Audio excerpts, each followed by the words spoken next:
doa yang sering dibaca oleh Nabi. Doanya, Allahumma inni as'aluka hubbaka. Ya Allah, aku bermohon kepada Engkau agar aku mendapatkan cinta-Mu. Wa hubba man yuhibbuka, dan cinta orang yang mencintaimu. Wa amalin yuqarribu ila hubbika, ajarkan aku amalan supaya aku dapat cinta-Mu. Lihat doa itu jarang didengar. Doa ini Bapak Ibu ternyata sering Nabi baca ketika beliau berdoa. Allahumma inni as'aluka hubbaka wa hubba man yuhibbuka wa amalin yuqarribu ila hubbika. Oleh apa kami doanya cukup bahasa Indonesia saja. Ya Allah, aku berharap mendapatkan cinta-Mu, cinta orang yang mencintaimu. Ajarkan aku amalan supaya dekat dengan cinta. Berarti yang diminta oleh Nabi dalam doa itu Bapak Ibu, bagaimana beliau dicintai oleh Allah Subhanahu wa Ta'ala. Baca doa supaya dapat cinta Allah. Pertama dengan berdoa, hafal Arabnya lancar, dan hafal Indonesia saja. Yang kedua tak cukup berdoa saja. Ada dua amalan-amalan yang mesti makan juga supaya dapat cinta Allah. Dapat cinta Allah. Ibarat makan. Bapak Ibu makan sabaran tahidang tanpa biasa, tapi selalu makan Bapak Ibu.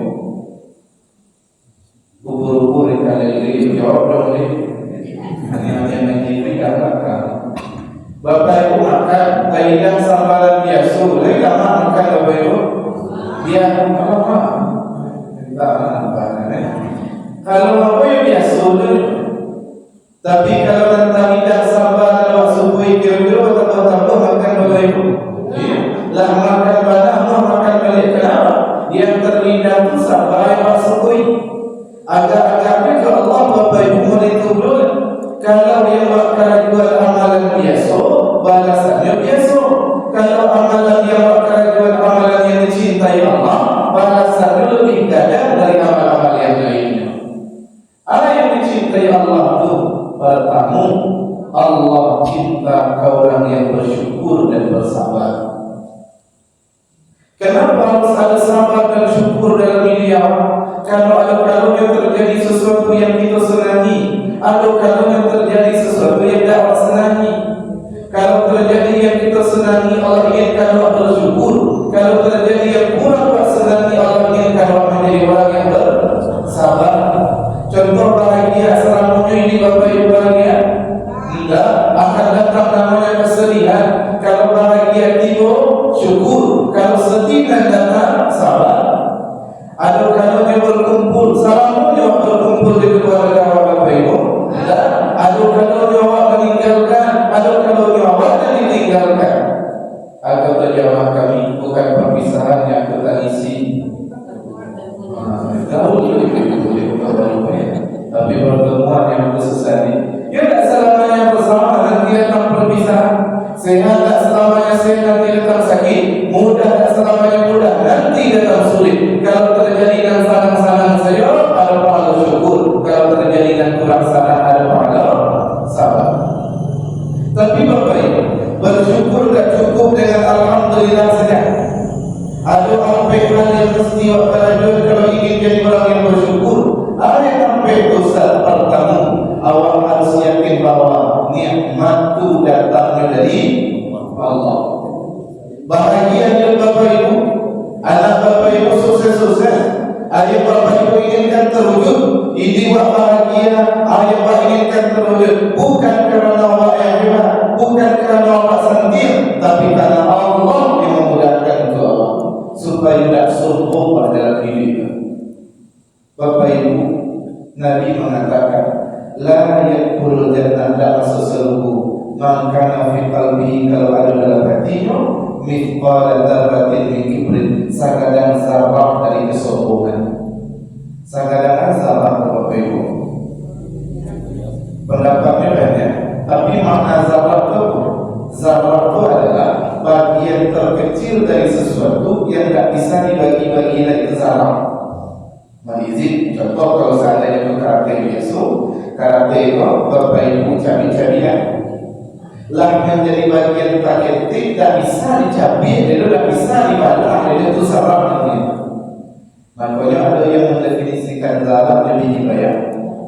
Atau Bapak Ibu meletakkan tangan yang debu, bekuan kiri tangan tuan, usap-usap tangan, debu yang ketua dan kadang ada pun debu yang ketik menempel di tangan, debu ketik yang menempel di tangan itu salah namanya. Atau Bapak Ibu buka jendela jam 8 pagi, masuk cahaya matahari ke dalam rumah, di cahaya matahari itu biasanya ada yang tabang-tabang nampak. Ada tabang-tabang Bapak Ibu? Kalui anak debu yang ketik itu salah namanya. Jadi siapa yang punya kesombongan sama jantung dalam hatinya tak masa seluruhnya. Ustaz tak bisa sombong kalau tak tahu jamaah yang bernama pengajiannya ngicik surang di muka kilo ngicik orang itu. Kamu pernah marason itu sekali tak ulang-ulang dia milo masuk corona. Kalau di penyiar radio awak di radio awak ceramah lihat di penyiar dari orang dalam nampak. Tapi itu yang mati surang sebarang-sebarang di TV sedang pas masuk corona kata. Kalau di kampung-kampung mungkin masih ada yang mandok-mandok sembahyangnya itu tarawih tetap kampung itu di kamar itu. Cuma di Bukit Tinggi kan tarawih tidak ada pas masuk corona. Cuma jadwal Ustaz itu ceramah tarawih kalau susun. Sadar Ustaz di Bukit Tinggi itu sananya Bapak Ibu untuk transport Ustaznya dari pemerintah, tidak dari pengurus. Jadi berpindahkanlah ceramah Ramadan itu. Karena pindahnya tidak malam tarawih karena tarawih ada bila sudah sholat asar. Jadi sholat asar di tarawih itu sholat asar di semeter jaraknya ini. Amigos yang sholat asar ada takmir, ada Al-Quran ceramah. Abu kilo Pak Pengurus saya duduk di situ mana? Kilo ini tidak ada. Baiknya mencari pembukuan dulu. Bego rasanya Pak ceramah menipu sesuatu dalam sajidah. Berharap kepada orang itu mendengar. Rasanya Pak ceramah datang pengurus mana pengurus itu tidak ada tangan. Dia hilang kamu. Berarti di situ merasa tidak bisa sombong Ustaz. Kalau tidak ada orang ngicik sudah sajidah orang itu. Ustaz tidak bisa sombong kalau tidak ada pengurus yang menelpon tidak bisa ceramahnya. Padahal tak bisa sombong kalau tak ada yang membagi katanya tak ada balinya. Guru tak bisa sombong kalau tak ada murid dan kalianya tak jadi guru. Petani tak bisa sombong tak turun melihat bahasa dirinya. Selagi masih butuh Allah dan masih butuh orang lain tak bisa sombong dalam kehidupan. Maka yakin awak yang awak dapat ini bukan kerana awak hebat, bukan kerana awak santih, tapi karunia Allah Subhanahu Wa Taala. Itu pertama cara bersyukur. Yang kedua cara bersyukur, ucapkan kalimat syukur. Ada kalimat syukur Bapak Ibu? Alhamdulillah. Yang ketiga, ada nikmat yang datang dari Allah contoh hujan. Ada nikmat yang datang dari orang lain contoh minum. Minum dari Allah Bapak Ibu. Yo, tapi apakah langsung dari Allah masuk ke dalam? Ada yang melihat, ada mata kembali, ada yang mantan. Berarti nikmat yang Allah dapat melalui orang lain itu mesti berterima kasih. Jadi cara bersyukur dan ketiga berterima kasih. Dan yang keempat, gunungan nikmat untuk semakin taat kepada Allah. Tuhan bersyukur.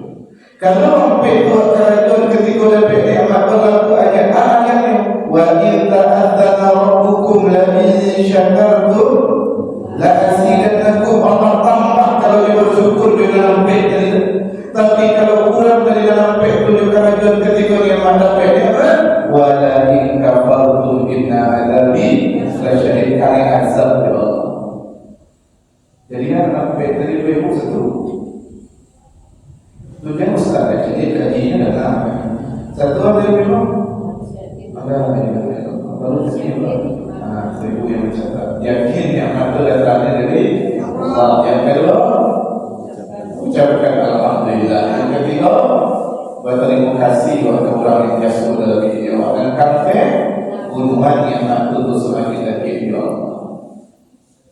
Adakah umat terdahulu yang hancur gara-gara bersyukur? Umumnya Bapak Ibu, umat-umat terdahulu itu dihancurkan oleh Allah gara-gara gagal bersyukur. Ada namanya kaum Sabah di sebuah negara namanya Yaman. Orang Sabah itu Bapak Ibu pergi kuih itu bendungan besar.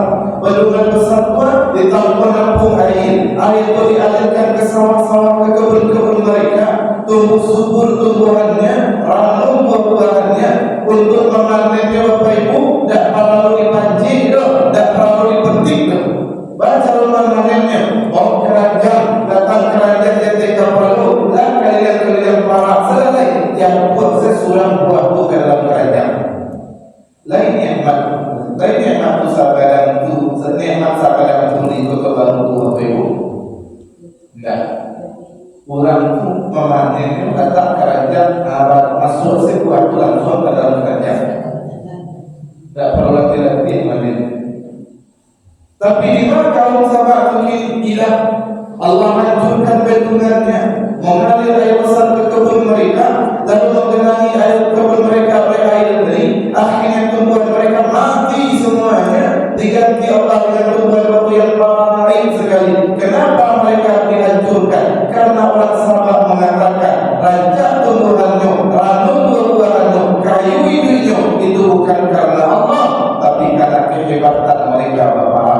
Kalau setiap Bapak kecilnya nomor satu dari kerajaan, bukan yakin karunia Allah, tapi yang menganggap itu karena kehebatannya. Allah hancurkan, gagal bersyukur.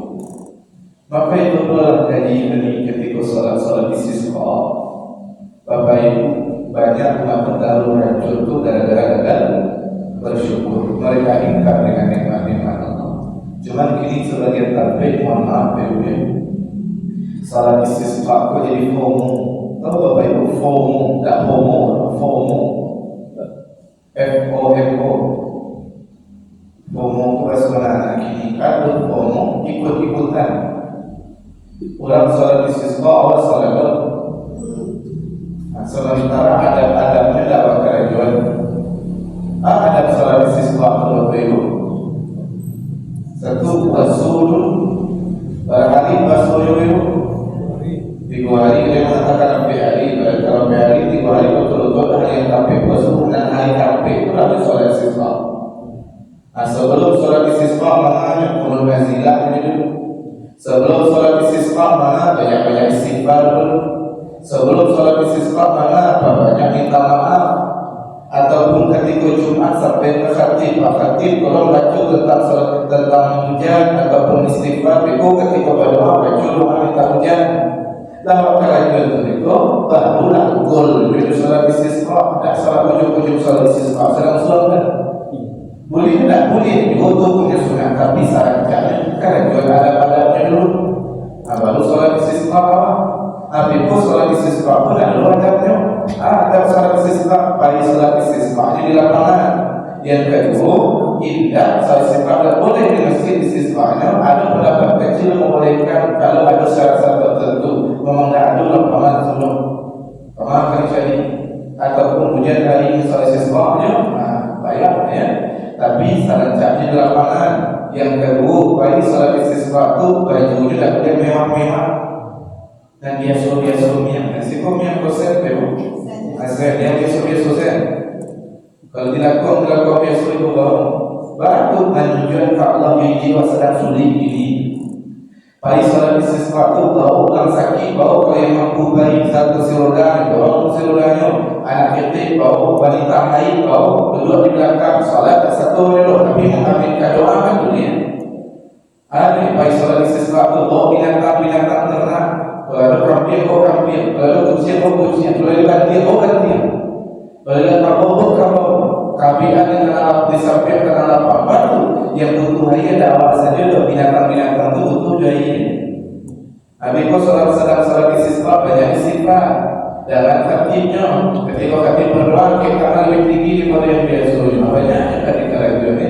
Cuma ini kan banyak FOMO ikut-ikutan saja. Rancaknya kerajaan ada-adanya baru ujung-ujungnya salat istisqa. Cuma ini alhamdulillah sedikit demi sedikit kita betul-betul. Cuma dia pernah berhenti kita. Karena cukup dengan hujan dan perkataan saya berbeda. Dia cukup dengan perkataan saya. Kan tidak masih ingin bahwa hujan yang lebih itu. Minta hujan pernah berhenti. Itu syukur namanya. Kalau bersyukur dan nikmat Bapak Ibu sekalian bisa, anak kita pun bisa. Dia kepiti melaju alhamdulillah. Tapi kalau dapat ujian awak lalu awak bersyukur itu kan mantap. Bahawa kajinya kalau dapat ujian bersyukur Ustaz. Karena orang tu yakin di balik ujian tu ada kenikmatan yang Allah simpan. Inna ma'al usri usra fa inna ma'al usri usra. Bersama satu kesulitan banyak kemudahan. Maka kalau orang yang dapat ujian akan boleh dapati alhamdulillah ya Allah. Kerana yakin di balik ujian yang sedang menghadapi ada kenikmatan yang sedang Allah berikan, akan Allah berikan itu. Aku dulu baik hobi motoran, touring tu baik motoran kami ke Alam Panjang banyak nanti. Ketika motoran ke Alam Panjang tu baik tiba dari sebuah masjid zuhur, salat zuhur berjamaah, lanjut jamaah masyarakat akan melanjutkan perjalanan itu, motoran beberapa hari. Lalu bapak ibu siap kami salat, doa bersama, siap doa bersama mencap-mencap kedua yang lalu sirat sahabat. Ada kawan kami doa ini baru. Aku dah tiba di luar, kawan lain dah tiba di luar, ramsal sepatunya berdoa baru. Lah minum kopi kami dikari sampai usai ini berdoa baru. Jadi kami buka sepatu, jalan di belakangnya. Aku ingin nanda pula isi doa. Duduk aku di belakangnya.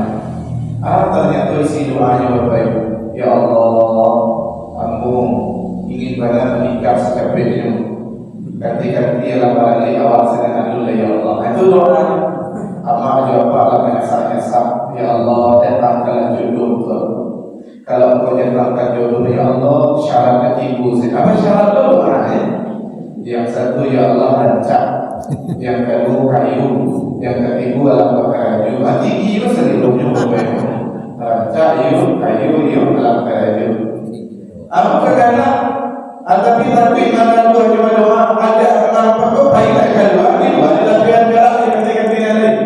Dah lama sudah tu dah selesai doa kedua. Ketika di rumah, hanya tadi buka sepatu dah ke WC. Kerana langsung ke WC dari WC itulah jalan ke masjidnya. Nah, baiklah mereka ke WC. Kira dirak sepatu tu Bapak Ibu. Sepatu dia tinggal sebelah dia mana? Dilarian dia di bawah. Nampak dia berada di kajian. Ketika di kajian itu terpleset dia lari dari WC ni. Anak kali terpleset dia. Kalau sempat katakan ternyata bawa balik digiginya kakinya. Digiginya kaki abang di bawah. Akhirnya bawah tu di kajian lain. Sepatunya untuk diambil di bawah tu diambil. Dibawa ke rumah sakit, cuti orang rumah sakit tak bisa psikolog, opor ke tempat lain, diopor ke rumah sakit jadi tak bisa suntik suntik habis tak ada psikolog, diopor ke rumah sakit kecil, akhirnya bisa disuntik dibawa pulang. Kira juga ibu 8 bulan kemudian, nikahnya baliknya, Yosia dia balik, dia berawat rumah sakit. Yosia apa? Dia berawat rumah sakit. Berarti itulah pengkabulan doanya. Apa pengkabulan doanya? Dia gigi wawo. Gara-gara gigi wawo itulah dia datang ke rumah sakit. Bertamu dia perawat rumah sakit. Berarti dia dapat jodoh gara-gara gigi wawo. Makanya setiap dia menjadi istrinya oleh pakaian dia.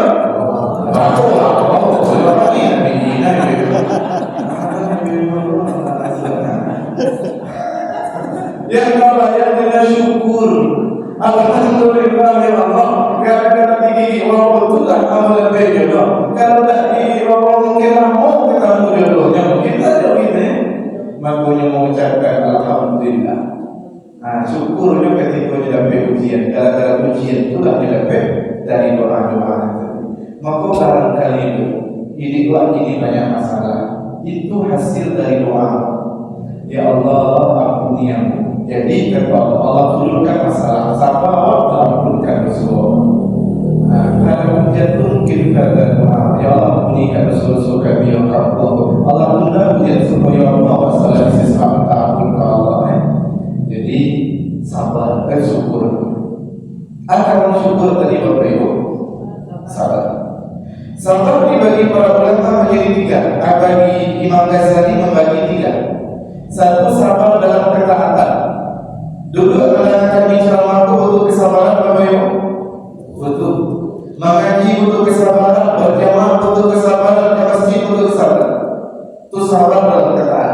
bahkan mengingatkan keluarga untuk sabar.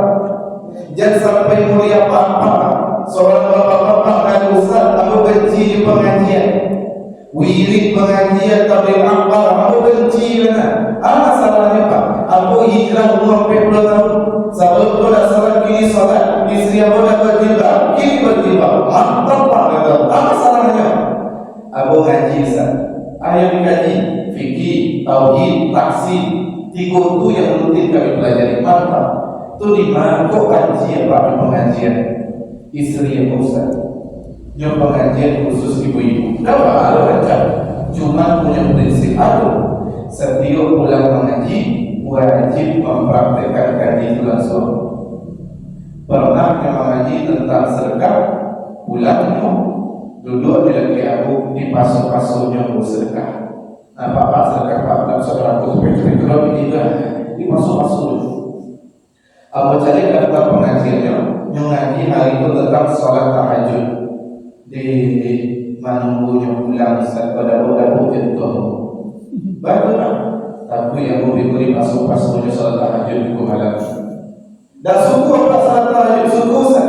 Tapi aku baru tahu Pak, yang salah 5 waktu saja butuh perjuangan mengajukannya. Biarlah pandang 5 waktu kau bekerja, baru bertambah di sunah-sunahnya. Setiap dia pulang mengaji Ustaz dan keluar dari mulutnya ayat yang hadis. Duduk di dekat Allah. Apa tu Pak? Allah Rasulullah sallallahu alaihi wasallam. Ada kan cara main Pak? Setiap pulang pengajian acara main dulu. Gara-gara itu coba cakap kami. Gara-gara coba cakap kami putuskan bercerai. Aku bercerai istriku gara-gara pengajian. Salah pengajian Bapak Ibu. Siapa salah Bapak Ibu? Ada 2 orang, ada bapak atau ibu. Siapa salah di antara 2 Bapak Ibu? Tak mana itu kesalahan Aku baru merasakan perempuan selalu benar. Kalau ada perempuan salah, paling pasal pertama kalau salahnya. Kalau kasus kau Bapak Ibu, yang paling salah ke ibunya. Kenapa ibu yang salah? Memaksakan kepada bapaknya. Dakwah itu Bapak Ibu tidak bisa dipaksa-paksakan. Butuh tahapan. Lalu juga Pak Tuhan masalah demo itu. Biarlah nak demo itu yang kerajuan dulu. Di kolam-kolam aja Pak. Tak boleh bagiannya Pak. Tak boleh bagiannya. Tak boleh duanya. Tak boleh tahajudnya. Nah, berdakwah ke keluarga butuh tahapan, butuh kesabaran supaya tidak keluar dari mulut Bapak Ibu lalu bui-bui muncul di bangicik yang tak berubah-ubah. Pernah Bapak Ibu ada bangicik itu? Madang itu melakukan? Maka dulu nah, awak cuma bisa mengantarkan kebaikan itu ke telinga orangnya. Allah yang mengantarkan ke hatinya. Kalau seseorang tak berubah-ubah, yang berubah itu tak Allah yang berubah. Tak boleh sakit hati kalau orang tak berubah-ubah. Ayo Ustaz, karena Allah bukan tak berubah-ubah, pertanda manusia. Tak boleh sakit hati. Karena Allah manusia yang bisa mengubah itu adalah Allah. Tugas cuma menyampaikan dengan cara terbaik. Berubah tak berubah tak urusan orang. Sabar dalam ketaatan. Dakwah butuh sabar. Tak berubah ingatkan lagi. Tak berubah ingatkan lagi. Yang kedua, sabar meninggalkan kemaksiatan. Yang ketiga, sabar ketika dapat ujian. Kata Imam Ghazali itu 3 sabar. Sabar dalam ketaatan. Yang kedua, sabar meninggalkan maksiat. Yang ketiga, sabar ketika dapat ujian. Dari 3 ku, ma pahalun paling ada apa? 1, 2, 3.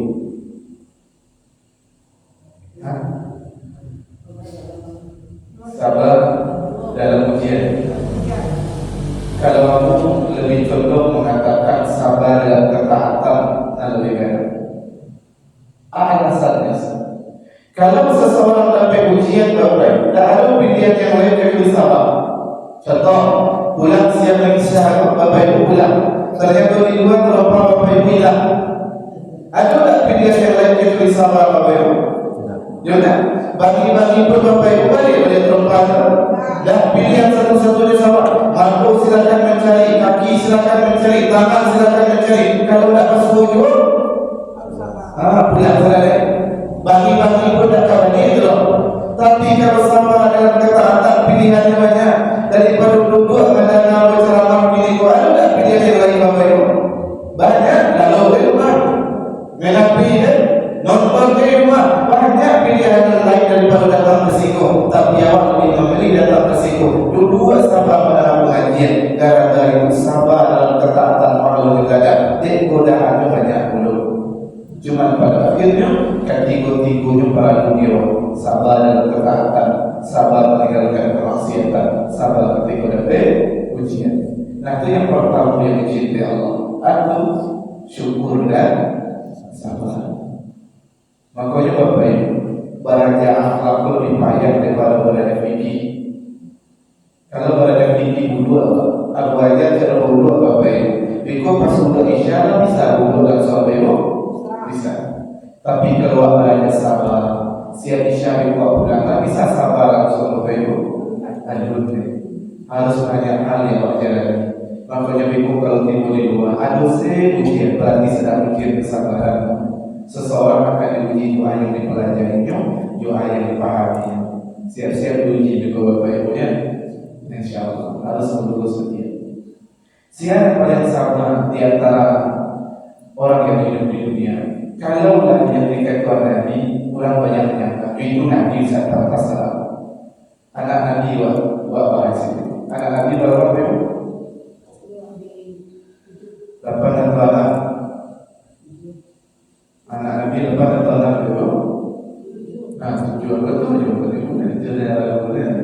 Dah lepas datang tujuan. Anak-anak Nabi ada 7 orang, 3 laki-laki, 4 perempuan. Pertama Qasim, Abdullah, Ibrahim, Zainab, Ruqayyah, Ummu Kalthum.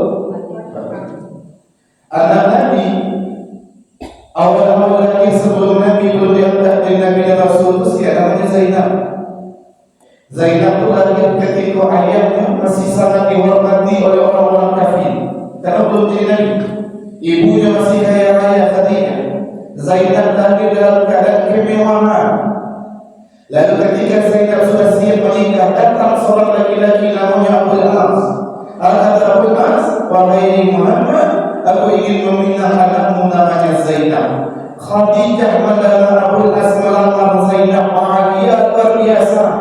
Karena Abul As dari keluarga terpandang orang elok-elok, Khadijah dan Muhammad orang elok-elok, tapi anak Zainab perempuan yang baik. Akhirnya saking bahagianya, Khadijah bukakan uangnya, dia kirimkan Zainab sebagai hadiah pernikahan. Mereka menikah. Tak lama setelah mereka menikah, Nabi Muhammad yakin menjadi Nabi Rasul.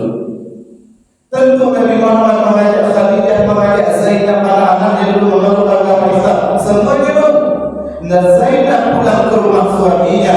Apa tanya ke suaminya? Wahai suamiku, ayah kita Muhammad diangkat oleh Allah menjadi Nabi dan Rasul. Maukah engkau masuk Islam bersamaku? Kata Abdul As suaminya, enggak. Saya tidak akan pernah meninggalkan agama nenek moyang saya.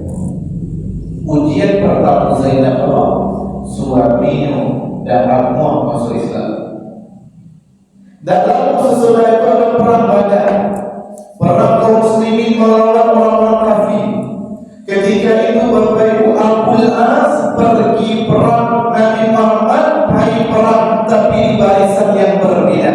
Kira-kira bahasa hati Zainab, apakah perang melawan suaminya?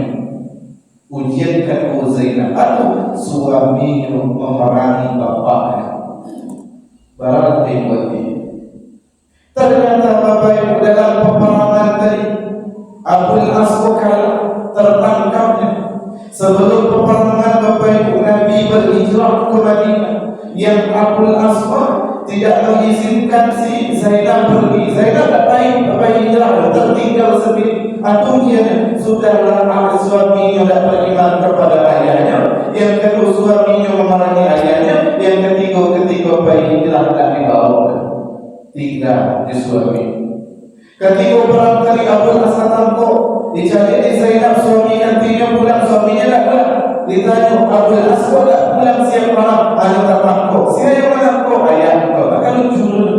Ayahku, suamiku ditangkap oleh ayahku judulnya. Oleh film siar. Nah ternyata Zainab tiba-tiba mengirimkan tebusan ke Nabi Muhammad di Madinah. Sampailah tebusan itu. Nabi menerima satu kantong, ya Rasul, ada tebusan untukmu. Dibuka oleh Nabi, ternyata isinya kalung pemberian Khadijah. Rasul kenal, kau kalung dari Zainab. Kata Nabi, ikut uang kau, ikut tebusan untuk siap untuk Abul As, suaminya Zainab. Dipanggil Abul As. Abul As, ya, engkau bebas, engkau boleh balik ke Makkah karena uang tebusan untukmu telah datang. Tapi mohon maaf wahai Abul As, tidak bisa orang kafir dan orang muslim bersatu. Maka mohon maaf hari ini engkau dengan Zainab harus berpisah. Karena tolong sampaikan ke Zainab itu dan berikan kalung ini lagi kepadanya. Pulang Abul As, tiba di Makkah. Akan tunjukkan Zainab, Zainab, terima kasih engkau telah membebaskanku dengan tebusan ini. Tapi mohon maaf, kata ayahmu, kita bukan suami istri lagi. Tambah ujian lagi.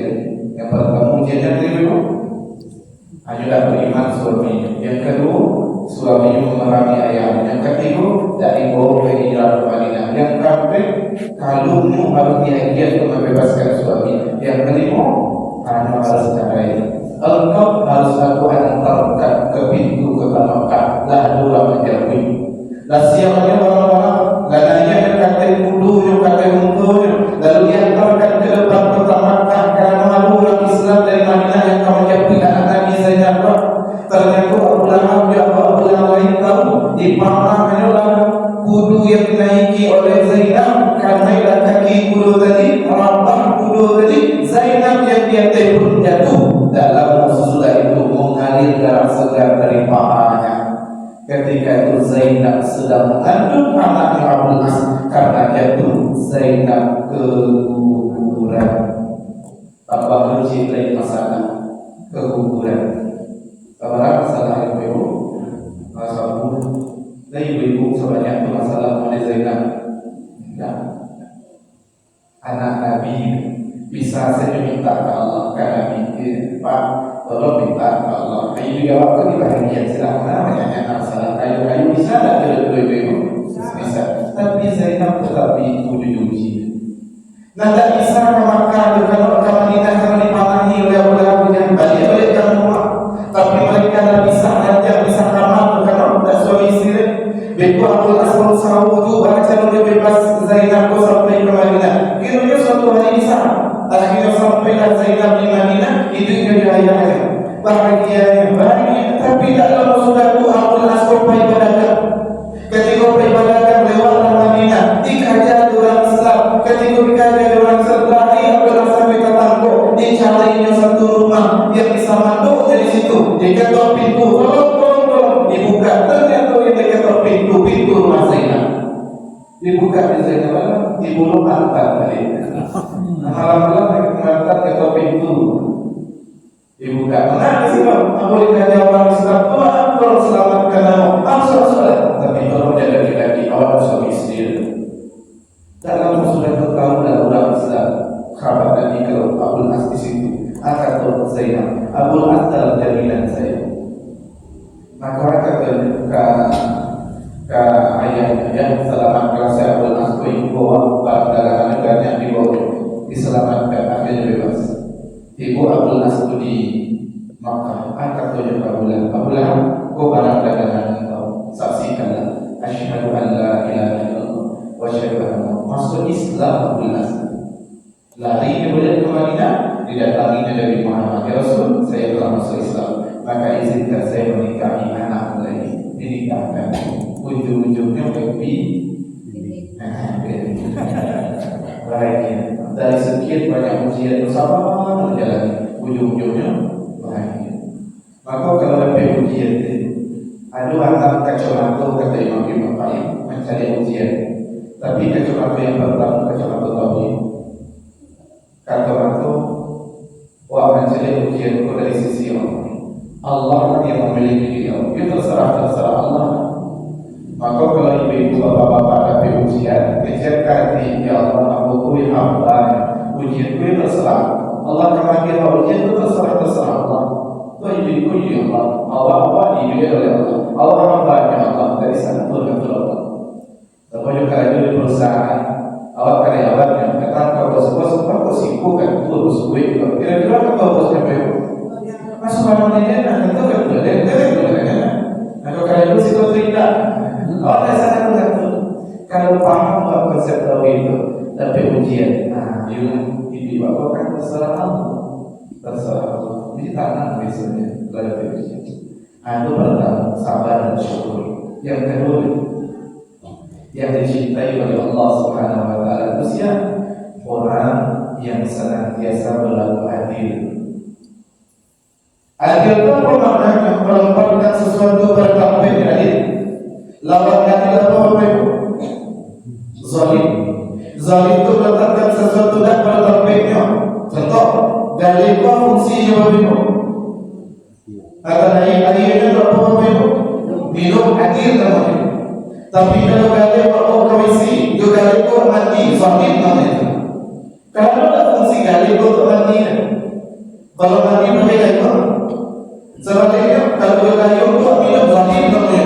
Tak payung minumlah. Tapi kalau kalian mau mati, adil namanya itu. Tapi adil dan zalim dalam hal itu kadang harus. Tapi beberapa harus minum pakai kayu bayu. Kadang harus. Cuma dari segi arti zalim. Zalim yang bersyukur tiga bertambah zalim pada Allah. Apa bentuk zalim kepada syirik? Apa bentuk syirik kebanyakan hari ini Bapak Ibu? Pamiyo dekat pengkok, pamiyo dekat pangkok. Ada binatang namanya kumbo-kumbo. Kalau di Kota Baru kan namanya juga Boh itu bunyinya siapa? Ada registrasi siapa? Dirinya siapa? Nah kalau berbunyi siapa di kampung itu bego mengikuti baca buki rumah orang, tapi buki mana? Kalau di ujung siapa berbunyi dalam sudah meninggal orang dari ujung.